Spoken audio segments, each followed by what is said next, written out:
जय हिंद दोस्तों, वंदे मातरम। देखिए क्या है कि जब भी कोई ऐसी कल्ट क्लासिक मूवी आती है तो लोग उससे काफ़ी ज़्यादा कनेक्ट कर लेते हैं। क्यों? क्योंकि इस तरह की मूवीज़ लोग कई कई बार देखते हैं तो उनके दिलो दिमाग में वो कैरेक्टर्स बस जाते हैं। जैसे अंदाज़ अपना अपना की हम बात करें तो अमर और प्रेम की जो के किरदारों में कोई आमिर खान, सलमान खान के अलावा किसी को इमेजिन कर ही नहीं सकता। ठीक ऐसा ही हेरा फेरी के साथ भी है। राजू और श्याम की जो जोड़ी थी उसमें कोई सुनील शेट्टी और अक्षय कुमार के अलावा इमेजिन कर ही नहीं पा रहा है। इसीलिए अक्षय कुमार की भले ही पिछली 5 फिल्में फ्लॉप हुई हों, लेकिन उसके बावजूद लोग यही कह रहे हैं कि भाई हेरा फेरी 3 बिना अक्षय कुमार के बन ही नहीं सकती। अब अक्षय कुमार और हेरा फेरी 3 के जो मेकर्स हैं साजिद नाडियावाला, उनके बीच में पैसों को लेकर बात हुई है या सही में स्क्रिप्ट को लेकर बात हुई है, ये तो अंदर के लोग ही जानते हैं।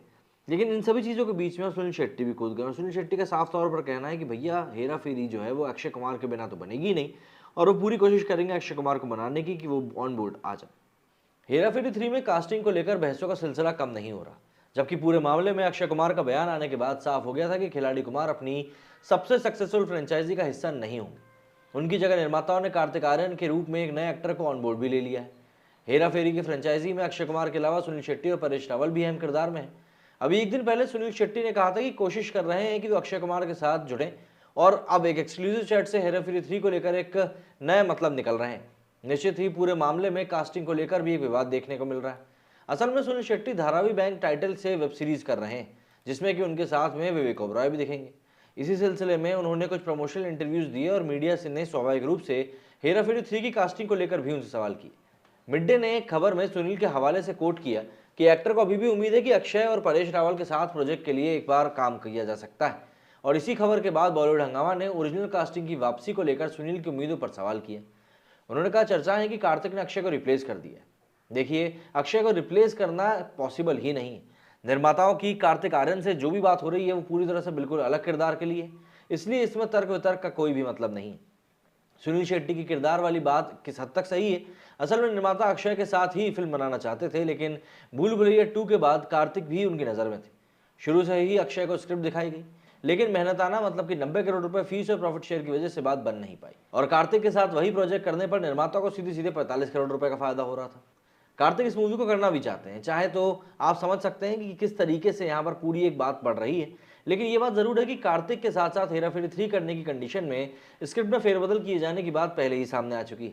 असल में कोई स्क्रिप्ट अभिनेता को ध्यान में रखकर भी लिखी जाती, बावजूद कि अक्षय ने हेरा फेरी 3 से हटने को लेकर एक अलग कहानी सुनाई थी, जिसमें कि मेहनत आने वाली बात थी ही नहीं। अक्षय का कहना था कि उन्हें प्रोजेक्ट छोड़ने का दुख है।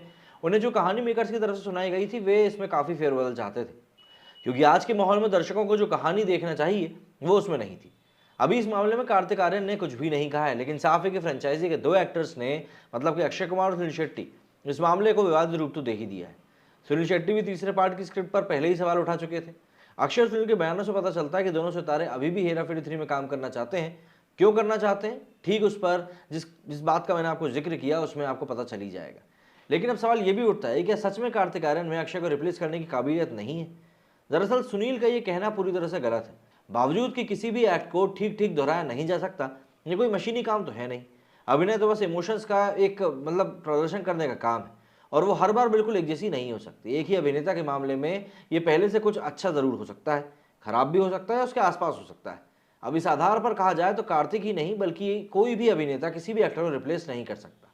मेकर्स भी इस बात को मानते हैं, और यही वजह है कि कोई स्क्रिप्ट अभिनेताओं को फोकस करके लिखी जाती है। अक्षय ने भूल भुलैया करी थी, कॉमिक किरदार में उन्होंने कमाल का अभिनय किया था। दूसरे पार्ट में कार्तिक को लिया गया, कार्तिक ने भी कमाल का काम किया, इसके सबूत भी हम लोगों ने देखा। फिल्म ने ऐसे माहौल में दर्शकों को सिनेमाघरों तक आने के लिए मजबूर किया था जिस समय पर कोई भी नहीं जा रहा था थिएटर। लेकिन यहाँ पर अगर हम बात क्लियर तौर पर देखें तो भाई सुनील शेट्टी ने साफ तौर पर बोल दिया है कि भैया अक्षय कुमार के बिना तो हेरा फेरी 3 बनने वाली नहीं। अब देखना होगा कि अक्षय कुमार को लेकर और क्या सुनील शेट्टी उनको ऑन बोर्ड ला पाते हैं। मेरे स्टूडियो फिलहाल इतना ही। जय हिंद, जय भारत।